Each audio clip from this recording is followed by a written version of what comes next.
جی ناظرین، ہم نے یہ جو انٹرویو بڑا خوبصورت چل رہا تھا، بڑی اچھی گفتگو ہو رہی تھی، اس کے درمیان چھوٹا سا وقفہ کیا اور حضرت عمران خان کی روایت پہ قائم رہتے ہوئے ہم نے انتہائی سادہ سا ایک کپ چائے شوکت صدیقی صاحب کو پلائی ہے، اور اس کے بعد تازہ دم ہو کے اب ہم ذرا ان سوالات کی طرف آتے ہیں جو بڑے کنٹروورشل سوالات ہماری ہسٹری میں کنسیڈر ہوتے ہیں۔ سر، آپ نے 2018 میں ایک تقریر کی جو بڑا کنٹروورشل ہو گئی، وہ تقریر کہاں ہوئی، اس کے پیچھے محرکات کیا تھے، اور کیوں آپ کو اپنی آواز اس طرح اتنے تلخ لہجے میں بلند کرنا پڑی؟ اصل میں یہ معاملہ جو ہے جی، یہ شروع ہوتا ہے 2017 میں، جب اللہ تعالیٰ ان کی مغفرت فرمائے، جب خادم حسین رضوی صاحب نے دھرنا دیا ہوا تھا فیض آباد میں، تو ہمارے پاس بے شمار پٹیشنز آئیں اسلام آباد ہائی کورٹ میں، جو مجھے انٹرسٹ ہوئیں کہ جی یہاں سے ختم کریں، ٹوین سٹی کے لوگوں کی لائف جو ہے وہ بالکل ہالٹ ہو کے رہ گئی ہے اور اس چیز کو ختم کرنا ہے۔ اس پہ میں نے خیر جوڈیشل آرڈر کیا، اسی آرڈر کی پرسوینس میں وہاں سے وہ اس کو ریموو بھی کیا گیا اس کو، اور ان دا مین ٹائم وہ جو ایک ایگریمنٹ تھا، جو ایک طرف وفاقی حکومت فریق تھی، ایک طرف تحریک لبیک پاکستان کی قیادت فریق تھی، اور ثالث بیچ میں پاکستان کی اصل حکومت تھی۔ فوج۔ اچھا، وہ 100% ایک کانسٹیٹیوشنل میرا آبجیکشن بنتا تھا کہ یہ کیسے ہو سکتا ہے کہ فیڈرل گورنمنٹ کے ماتحت ایک فوج جو ہے وہ ایک پروٹیسٹ کرنے والوں کے لیے ثالث بن جائے۔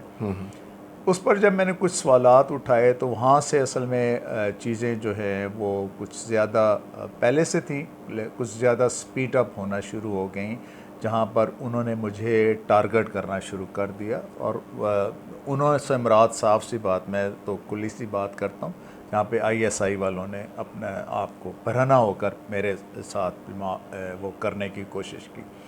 اچھا بھئی، یہ اتفاق ہے کہ اسی وقت 3-4 چیزیں اکٹھی ہو گئیں۔ ایک، میں نے جرنل آرڈر کیا ہوا تھا کہ اسلام آباد سے ساری انکروچمنٹس ختم کی جائیں، چاہے وہ سرکاری اداروں نے کی ہوئی ہے یا پرائیویٹ لوگوں نے کی ہوئی ہے، اور آپ اس چیز کے گواہ ہوں گے کہ اسلام آباد سے الحمدللہ بے شمار انکروچمنٹس ہم نے ختم۔ Very true. اچھا، اب آ گیا ISI ہیڈ کوارٹرز کی جو آپارا روڈ جو انہوں نے اوکوپائی کی ہوئی تھی، اس کے حوالے سے اس پہ انہوں نے بڑا مجھے کہا جی آرڈر واپس لیں، یہ کریں وہ کریں، مجھے دباؤ ڈالنا شروع کیا۔ میں کہا جی نہیں، میں تو اپنا آرڈر واپس نہیں لوں گا، ایگزیکیوٹ کراؤں گا۔ آپ کو اگر اس آرڈر سے کوئی مسئلہ ہے، آپ سپریم کورٹ چلے جائیں۔ وہ سپریم کورٹ چلے گئے، اور سپریم کورٹ نے بس، اب ظاہر ہے اس آرڈر کو کہ یہ انکروچمنٹس نہ ختم کریں، سپریم کورٹ یہ کر نہیں سکتی تھی، باوجود اس کے کہ وہ بینچ جو ہے ثاقب نثار صاحب بیٹھ کر رہے تھے، انہوں نے کہا ٹھیک ہے جی، یہ تو ہم نے بھی چونکہ آرڈر کیا ہوا ہے، آپ کو یہ خالی کرنی پڑے گی، ہم یہ آپ کو ٹائم دے دیتے ہیں زیادہ۔ انہوں نے ٹائم دے دی۔ پھر ساتھ ایک بہت ڈیلیکیٹ کویسچن ارائز ہو گیا اسلام آباد ہائی کورٹ میں میرے پاس پٹیشنز کی صورت میں، وہ یہ تھا کہ یہ جو آرمی سے جو کیپٹن اور میجر کے عہدے کے لوگ جو سول سروسز میں آتے ہیں، اور اس میں بھی صرف 3 گروپس کے لیے وہ آپٹ کرتے ہیں، DMG، پولیس اور فارن سروس، یہ کس قانون کے تحت آتے ہیں؟ اب اس پہ بھی ان کو بہت زیادہ وہ تکلیف تھی۔ اب اس سے جب یہ 2 ایپیسوڈ ہوئے، فیض آباد دھرنا والا، یہ یہاں سے انکروچمنٹس ختم کرنے والا، اور پھر یہ CSS کا جو ٹاپر ہے، اس کے اوپر بھی یہ لوگ آ کے ان کو بٹھایا جاتا تھا، تو وہ پائل اپ ہو گئی چیزیں۔ تو انہوں نے میرے دونوں بچوں پہ اٹیمپٹ کی۔ میں بہت سی چیزیں ایسی ہیں جو میں اپنے سینے میں رکھنا چاہ رہا تھا، لیکن ابھی نہیں سر، آپ بات کیجیے آج۔ میرے دونوں بچوں پر اٹیمپٹس ہوئیں۔ میری بیٹی اس وقت بیریا یونیورسٹی میں جاتی تھی، اس کو کڈنیپ کرنے کی بھی کوشش کی گئی۔ میں نے یہ بات آج سے پہلے کسی جگہ ریکارڈ پہ نہیں کی۔ ہمارا گھر بھی ظاہر ہے ایک بڑی ولنریبل اس میں تھا، میرے پوری فیملی سارا کچھ، اور میری اپنی لائف بھی ظاہر تھی، کیونکہ میں ویسے بھی کوئی یہ پروٹوکول یہ وہ، میں تو اسکاٹ کی گاڑی بھی جو ہے وہ واپس بھجوا دی ہوئی تھی، اور میں جب اسلام آباد سے اپنے گاؤں جاتا تھا تو اپنی پرائیویٹ گاڑی میں خود گاڑی چلا کے میں چلا جاتا تھا، میں اپنی حوالے سے ہمیشہ اللہ تعالیٰ کو.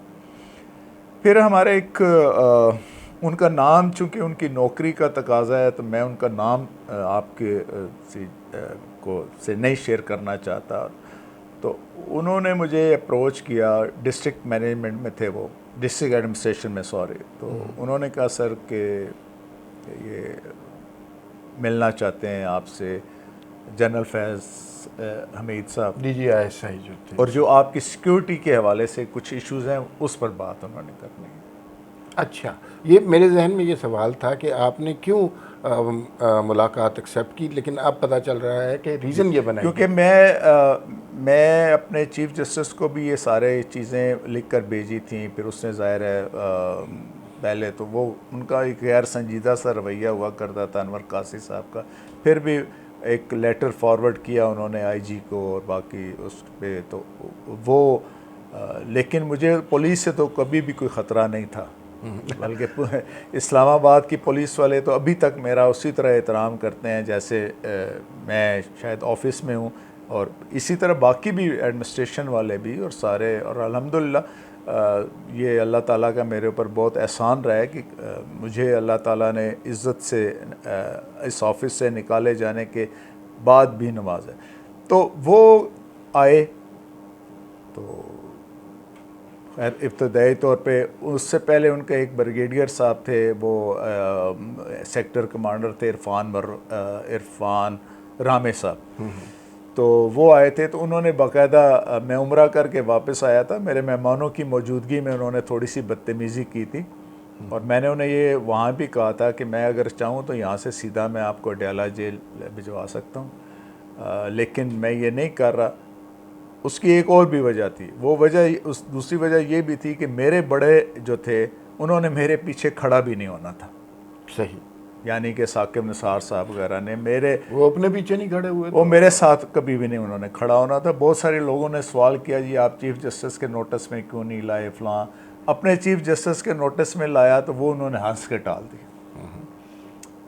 اب ظاہر ہے جس پہ جو بیت رہی ہوتی ہے وہی اس کی کیفیت کو سمجھ سکتا ہے. وہ آئے، ابتدائی طور پر پہلے انہوں نے اپنے اس بریگیڈیئر کے رویے کی معذرت کی، اور پھر ساتھ فیض حمید صاحب کی بات، فیض حمید صاحب. اچھا کس طرح آئے، مطلب ایسے پروٹوکول کے ساتھ آئے یا سول نہیں، وہ آئے وہی جو میرے ایک ڈسٹرکٹ ایڈمنسٹریشن کے ایک صاحب تھے ان کی گاڑی میں آئے، وداؤٹ پروٹوکول آئے. پیچھے کہیں کھڑے ہوں ان کے لوگ تو میں کچھ کہہ نہیں سکتا، وہ صاحب ڈرائیو کرے تو یہ فرنٹ سیٹ پہ بیٹھے ہوئے تھے. وہ آئے، بالکل ایک ہی گاڑی تھی اس کی، اسلام آباد ایڈمنسٹریشن کی گاڑی تھی. تو میں نے ظاہر ہے میں تو یہی سمجھا کہ وہ میرے انٹرسٹ میں آئے ہیں، میری سیکیورٹی کے ایشوز ہیں، اور ظاہر ہے جو کچھ اس وقت تک ہو چکا تھا وہ ان کے علم میں تھا. تو انہوں نے کہا اچھا جی ہم یہ بیپ اپ کرتے ہیں، فلاں کرتے ہیں، فلاں کرتے ہیں، اس طریقے سے. تو ختم ہو گئی. تو پھر ایک جرنل انہوں نے بات کرنا شروع کی جی کہ سر یہ نارمل کیا پروسیجر ہوتا ہے جب اکاؤنٹیبلٹی کورٹ سے کسی کو سزا ہو جائے، اور پھر ہائی کورٹ میں کیا ہوتا ہے. تو میں نے کہا کہ آپ کس کیس کے حوالے سے بات کر رہے ہیں؟ تو انہوں نے بتایا کہ میں اس کے ہاں، میں کہا جی اس کے تو ابھی ججمنٹ ہی نہیں آئی، تو ابھی تو ٹرائل کورٹ ہو سکتا ہے بری کر دے یا کوئی اس طرح کی میں نے بات کی. تو کہتے ہیں نہیں سر نہیں، وہ تو طے ہو چکا ہے، وہ تو سزا تو ان کو ہونی ہے، صرف کوانٹم کا ایشو ہے. تو اب ہم یہ پتہ کرنا چاہ رہے ہیں کہ یہ جب ہو جائے گا تو پھر ہائی کورٹ میں کیا ہوگا. اچھا یہاں پہ میں یہ آپ کو بات بتاؤں کہ جو ہی پاناما سے ریلیٹڈ کیسز اسلام آباد ہائی کورٹ میں پٹیشنز وغیرہ آنا شروع ہوئی نا، تو آل آف اے سڈن مجھے ڈویژن بینچ سے ہٹا دیا گیا، علیحدہ کر دیا گیا. اب یہ شاید ہی کسی پاکستان کی کسی ہائی کورٹ میں یہ ہوتا ہو، یا شاید انڈیا کی بھی کسی ہائی کورٹ میں شاید ہی ایسا ہوتا ہو کہ چیف جسٹس خود بھی ڈی بی میں نہیں بیٹھ رہا اور سینئر پیونی جج بھی نہیں ڈی بی کر رہا. سینئر پیونی جج is always a chief justice in making, ہم یہ کہتے ہیں اس کی. اچھا مجھے اور کوئی وجہ بھی نہیں، میرا سارے کیسز میں کر رہا ہوں، نیب کے کیسز میں ڈیسائیڈ کر رہا ہوں، مرڈر ریفرنسز میں ڈیسائیڈ کر رہا ہوں، جو آئی سی اے میں ڈیسائیڈ کر رہا ہوں، میرے ساتھ مختلف میرے ساتھی ججز ہوتے تھے. تو خیر، تو میں کہا جی آپ کو اتنا کین انٹرسٹ ہے تو آپ کو پتہ ہی ہوگا ہائی کورٹ میں بھی کیا ہوتا ہے، تو آپ کی لیگل ٹیم نے آپ کو بتایا ہی ہوگا. تو وہ کہتے ہیں نہیں وہ ٹھیک ہے، لیکن وہ بھی پھر مجھے کہتے ہیں کہ اچھا سر یہ بتائیں اگر یہ آپ کے پاس اگر یہ کیس آتا ہے اپیل میں تو آپ کیا کریں گے؟ فیض حمید صاحب نے کہا. تو میں نے کہا جی میں اس سوال کا جواب تو آپ کو بعد میں دوں گا، پہلے آپ یہ بتائیں کہ آپ نے مجھے بینچ سے ہٹوایا کیوں؟ ٹھیک، ڈویژن بینچ سے مجھے آپ لوگوں نے ہٹوایا کیوں؟ اب انہوں نے ڈینائی نہیں کیا. اچھا، وہ کہتے ہیں جی کہ بات یہ سر جو ہماری لیگل ٹیم ہے نیب کی اور باقی سارا، تو ان کا یہ خیال ہے کہ اسلام آباد ہائی کورٹ میں کرمنل کام کو سمجھنے والے اور تھوڑے سے پرو ڈیفنس جج جو ہیں وہ شوکت عزیز صدیقی صاحب ہیں، وہ کسی کی سنتے بھی نہیں ہیں، تو اس لیے ان کے پاس کیسز نہیں جانے چاہیے. اوکے. تو پھر کہتے ہیں ہم نے آپ کے بڑوں سے بات کی، دے میڈ شور کہ آپ کو اس میں سے نکالا جائے. ہی واز ویری فرینک، بڑا مطلب میں ان کی یعنی عدالت کی کون سا بینچ بننا ہے یہ انہوں نے سپوزڈلی ثاقب نثار صاحب سے بات کی اور وہ اپنی مرضی کے بینچ بنواتے رہے اپنی مرضی کے فیصلوں کے لیے. میرا خیال یہ ہے کہ انہوں نے ثاقب صاحب سے بات کی اور پھر ثاقب صاحب نے ہمارے چیف جسٹس سے بات کی، حالانکہ اس وقت ہمارے چیف جسٹس چھٹیوں پہ تھے وہ اپنا کوئٹہ میں، اور نارمل ہوتا یہی ہے کہ جب ایک جج صاحب چھٹیوں پر ہوں تو سارا کام جو ہے سینئر جج جو ہے وہی کرتا ہے، کیسز کی مارکنگ وغیرہ، لیکن ہم باقی سارا کام ہم یہاں پہ کرتے تھے، تو کیسز کی مارکنگ کوئٹہ سے ہوتی تھی. صحیح. اچھا خیر وہ تو how long that meeting lasted? میرا خیال ہے کوئی فرسٹ میٹنگ جو تھی وہ 30-35 منٹس کی تھی، اور پھر اس کے 3-4 دن بعد وہ دوبارہ بھی آئے تھے، ایک دفعہ 2 دفعہ میرے گھر پر تشریف لائے تھے. تو خیر میں نے انہیں یہ کہا جی کہ دیکھیں بات یہ ہے کہ کسی کی دنیا بنانے یا بگاڑنے کے لیے میں اپنی عاقبت نہیں خراب کر سکتا. میں نے ان کو یہ کہا جی کہ یہ میرے پاس ایک کیس ہی نہیں ہے، اس کو ڈسکس کرنا ہی مناسب نہیں ہے، لیکن پھر بھی میں آپ کو یہ بات بتا دیتا ہوں کہ اگر یہ کیس میرے پاس آتا ہے اور مجھے محسوس ہوتا ہے کہ اس میں ایکیوز کو سزا ایویڈنس کی ریکوائرمنٹ سے کم ملی ہے اور اس کا آفینس بڑھا ہے، تو آئی ہیو دا کریج کہ میں نوٹس بھی دے دوں انہانسمنٹ کا. لیکن بات اگر ادروائز ہے تو کسی کو خوش کرنے کے لیے یا کسی کی دنیا بگاڑنے کے لیے میں یہ کام نہیں کروں گا. میں اپنے ضمیر کے مطابق ہی فیصلہ آپ نے سر یہ سوال نہیں کیا کہ آپ ڈی جی آئی آئے ہیں جو کہ حکومت پاکستان کے ایک ادارے کا ایک ماتحت ادارہ ہے، وزیر اعظم کے انڈر ہے، اس کو کیا انٹرسٹ ہے نواز شریف کے کیس؟ اچھا میں وہ اس طرح جب میں نے اسے یہ بات کی کہ جی کہ میں تو ظاہر ہے 100% میرٹ بھی فیصلہ کروں گا، اس پہ پھر اس نے وہ بڑا تاریخی جملہ کہا تھا، سر اس طرح تو ہماری 2 سال کی محنت ضائع چلی. ہاں تو میں نے پھر ان کو کہا تھا آپ نے بڑی غلط محنت کی ہے، یہ آپ کا کام نہیں ہے. صحیح. ٹھیک ہے. میں کہا پاکستان کے ساتھ اس طرح مت کریں، یہ پتہ نہیں اس کے بڑے نتائج خطرناک نتائج نکلیں گے اور یہ آپ کا کام نہیں ہے. اچھا سر، جب آپ نے یہ جملہ کہا اور یقیناً کہا ہوگا، آپ کو یہ اندازہ تھا کہ اس کے آپ کی ذات پہ کیا نتائج ہوں گے؟ مجھے اندازہ اصل میں ہونا شروع ہو گیا تھا. دیکھیں میں فرینکلی اسپیکنگ ایک عام عوام میں یہ تاثر ہے کہ مجھے فوج والوں نے نکلوایا ہے. ٹھیک ہے. لیکن میں حقیقت یہ بتاتا ہوں آپ کو کہ میرے کیس کے علاوہ جتنے بھی کیس اس طرح کے ہوئے جس میں کوئی ہائی پروفائل کیسز ہوئے یا سارا سلسلہ، تو اس میں کوئی شک نہیں ہے کہ فوج نے عدلیہ کا کندھا استعمال کیا. صحیح. لیکن میرے کیس میں عدلیہ نے فوج کا کندھا استعمال کیا.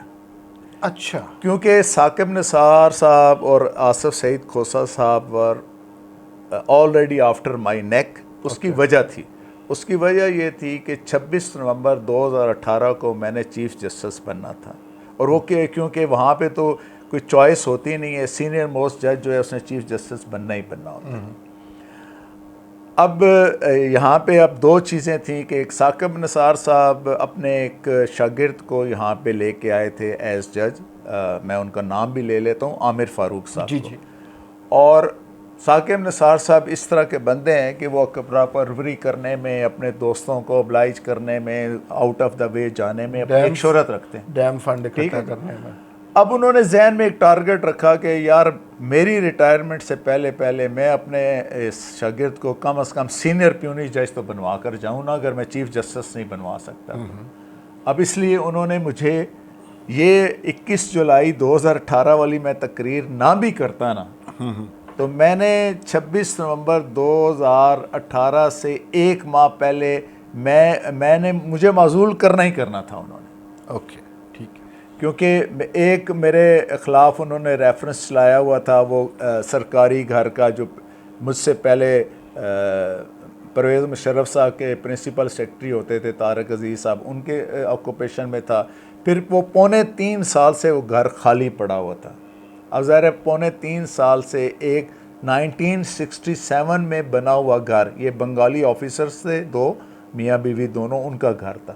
اس کی مینٹیننس تو ہوتی ہے نا، نیا گھر بھی، بالکل برینڈ نیو گھر بھی آپ 1 سال بھی اگر بند رکھیں تو اس کی بڑی خستہ حالت ہو جاتی. صحیح. اچھا، وہ سرکاری گھر کی جی مرمت کیوں ہوئی، وہاں پہ رنگ سفیدی کیوں ہوا، دس اینڈ دیٹ، اس کو ایک بہانہ بنایا.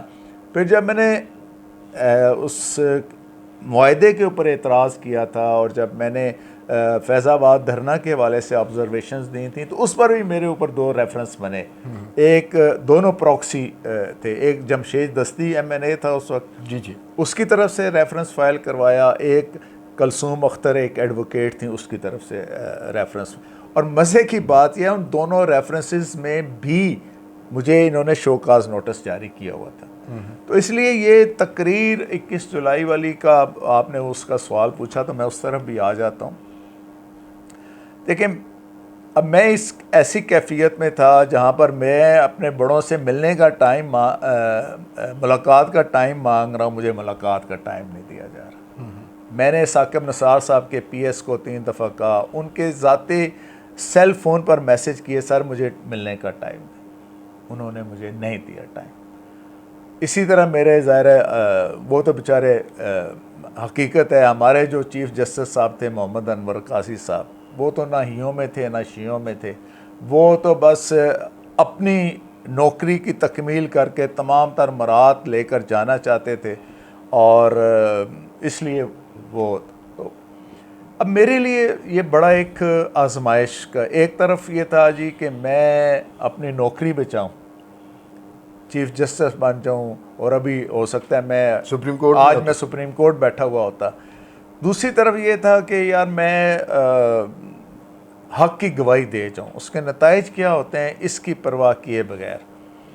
تو میرے پاس اب اور کوئی میڈیم بھی نہیں تھا کہ میں کوئی پریس والوں کو بلا کے بات کروں یا کوئی ٹاک کروں یا سٹیٹمنٹ جاری کروں. آپ اگر میرے اس وقت کے آرڈرز دیکھیں جو میں نے چیف آف آرمی اسٹاف صاحب کو آرڈر کی کاپی بھجوائی، بہت مختلف جگہ بھجوائی، جس میں میں سرٹن ان کی ارریگولیرٹیز اور ان سب کو پوائنٹ آؤٹ کرتا رہا جی کہ یہ ہو رہا ہے، یہ ہو رہا ہے، یہ ہو رہا ہے، بٹ ظاہر ہے نہیں اس پہ کسی نے توجہ دی.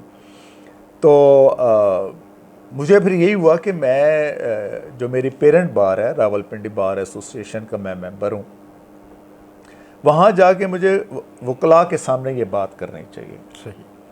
اور میں ویسے بھی حقیقت ہے کہ میں مختلف ان حضرات کی، مجھے سوانح عمری پڑھنے کا بہت شوق ہے، مختلف لوگوں کی میں نے پڑھی ہے، لیکن مجھے بڑا برا لگتا ہے کہ آپ شریک جرم رہیں تمام تر مراد فائدے اور تمام تر سمیٹنے کے بعد آپ ریٹائر ہو جائیں اور پھر ریٹائرمنٹ کے بعد بھی 2 سال انتظار کریں اور پھر اپنی صفائی میں کوئی کتاب لکھ جائیں.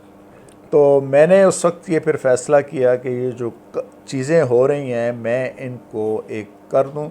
اور میں حقیقت ہے کہ اگر ثاقب نثار اور آصف سعید کھوسہ یا گلزار صاحب کی بجائے کوئی اور طرح کا چیف جسٹس ہوتا نا، وہ مجھے شاباش بھی دیتا، مجھے اسٹرینتھ بھی پرووائڈ کرتا، اور وہ ان کو کہتا کہ یار دیکھیں اب ہمارے جج صاحبان بھی بولنا شروع ہو گئے ہیں، آپ لوگ اپنے آپ کو کنٹرول کریں، ہمارے معاملات میں مداخلت کرنا چھوڑ دیں.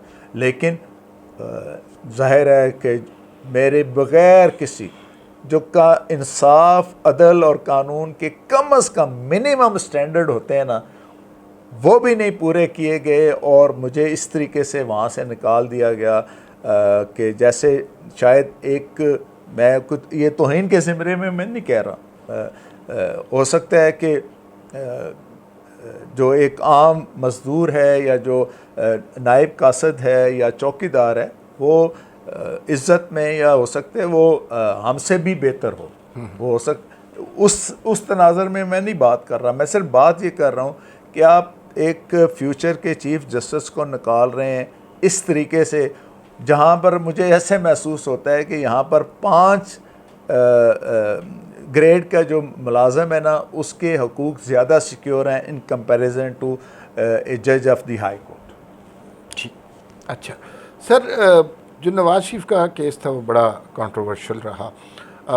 اب اس سٹیج پہ آپ وہ، اور ظاہر ہے میں تو آپ کے سامنے کئی دفعہ تسلیم کر چکا ہوں کہ میری قانونی نالج جو ہے وہ بالکل نہیں ہے، لیکن وہ جو بیٹے کی سے تنخواہ نہ لینے کی بیس پر نکالا گیا، الٹیمیٹلی پھر ایک مانیٹرنگ جج بنا دیا گیا، اور پھر آپ نے جو قصہ سنایا کہ فیض حمید صاحب یہ فیصلے کرواتے رہے، وہ کیا انصاف ہوا نواز شریف کے ساتھ؟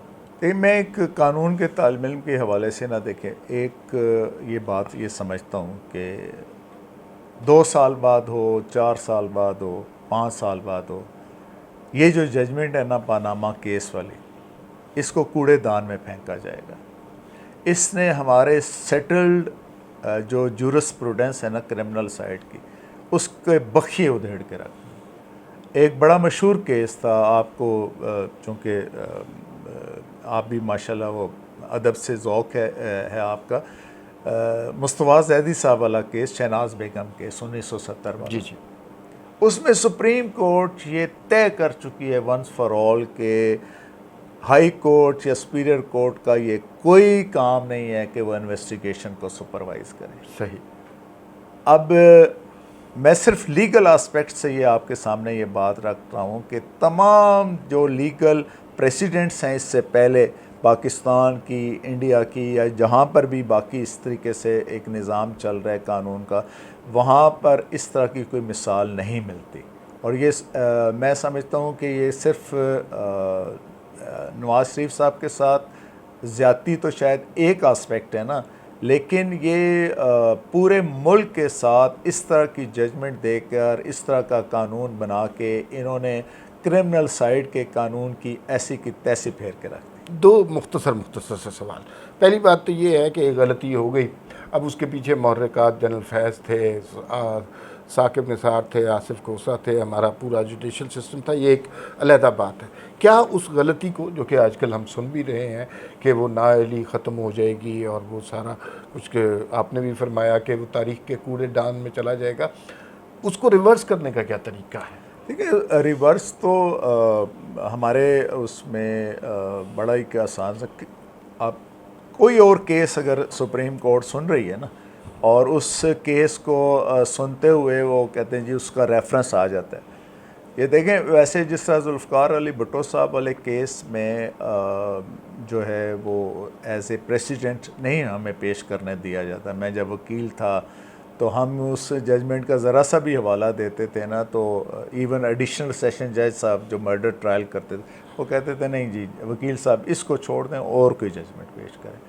تو وہ پر ایریم بھی ایک ہمارے پاس ایک اختیار ہوتا ہے کہ آپ ایک کسی اور کا کیس کا جائزہ لے رہے ہیں تو آپ کے سامنے وہ دوسرے کیس کا حوالہ آتا ہے، تو اس ججمنٹ میں آپ کہہ دیتے ہیں نہیں اس میں تو یہ وہ خلاف قانون ججمنٹ ہے اور ہم اس کو جو ہے بالکل بیٹھ کے اس کو سیٹ اسائڈ کرتے ہیں۔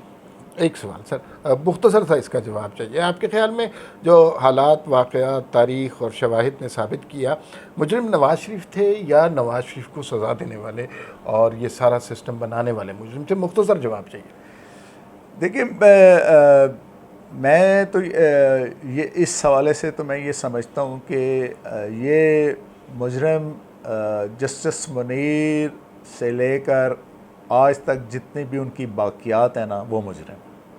بالکل درست۔ آخری سوال سر، اور اس کے بعد ہم چھوٹا سا ایک سیشن اور کریں گے اگر آپ کے پاس وقت نہیں اجازت۔ یہ سوال اور اس کا جواب مجھے توقع ہے کہ مختصر ہی ہوگا۔ جنرل فیض حمید صاحب فیصلے کروا رہے تھے عدالتوں سے، اور بھی ارشد ملک صاحب کے حوالے سے بھی بہت سی باتیں ہوئیں۔ آپ کے خیال میں یہ جنرل فیض حمید بطور DGI اپنے اون پہ کر رہے تھے یا اس کے پیچھے پورا انسٹیٹیوشن تھا؟ یہ اب ظاہر ججمنٹ نہیں ہو سکتی، یہ اندازہ ہو سکتا ہے نا۔ دیکھیں پورا انسٹیٹیوشن کا تو میں سمجھتا ہوں کہ نہیں ہے، پورے انسٹیٹیوشن والی بات نہیں ہے، لیکن چیف آف آرمی اسٹاف اور جنرل فیض حمید صاحب کے درمیان اور اس وقت کے DGI SPR کے درمیان پوری طرح سے تال میل موجود تھا۔ 4 افراد تھے جو مختلف طریقے سے مختلف ایریاز کو کنٹرول کرتے تھے۔ آپ کو پتہ ہے آپ کی میڈیا کے لیے کرنل شفیق صاحب تھے، باقی یہ عدالتوں وغیرہ کے لیے اور باقی اس معاملات کے لیے کرنل لیاقت صاحب تھے، پھر کچھ عمومی چیزوں کے لیے جو ہے وہ بریگیڈیئر عرفان رامے صاحب تھے، اور فیض حمید صاحب اوورآل سارا ایز DGC کے ان کے دور کی بات کر رہا ہوں، ایز DGC وہ جا کے MQM والوں سے بھی مجھے خود جب وہ سیکنڈ ملاقات میں آئے تو فیض حمید صاحب نے کہا سر میں نے 2 دن پہلے آنا تھا، چیف صاحب نے مجھے کہا ہوا تھا وہ جب کہ یار تم سے ایک ہائی کورٹ کا جج نہیں کنٹرول ہوتا، لیکن مجھے کراچی جانا پڑ گیا، وہ کچھ MQM والے کچھ گڑبڑ کر رہے تھے، میں ان کے اسکرو ٹائٹ کرنے گیا تھا، یہ انہوں نے مجھے لفظ کہے اور یہ میں الفاً بات کہنے کے لیے۔ سر بہت لطف آ رہا ہے آپ سے گفتگو کا۔ میں نے یہ سوچا تھا کہ اس کے بعد ہم ختم کر دیں گے، لیکن تھوڑا سا ہم 5-10 منٹ کا سیشن اور کریں گے اور موقع مل جائے گا ایک اور سادہ کپ چائے ہم شوکت عزیز صدیقی صاحب کو اس بریک کے بعد